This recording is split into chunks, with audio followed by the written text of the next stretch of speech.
how to create a new email ID.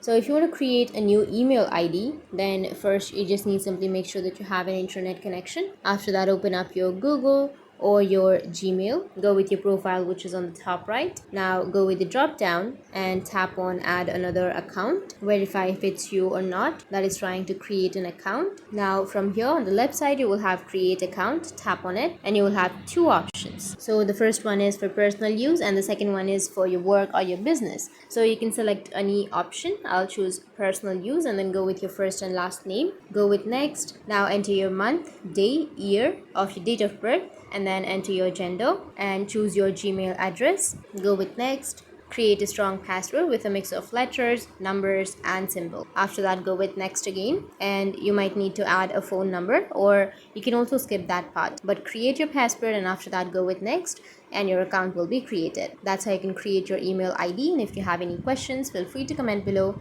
Thanks for watching.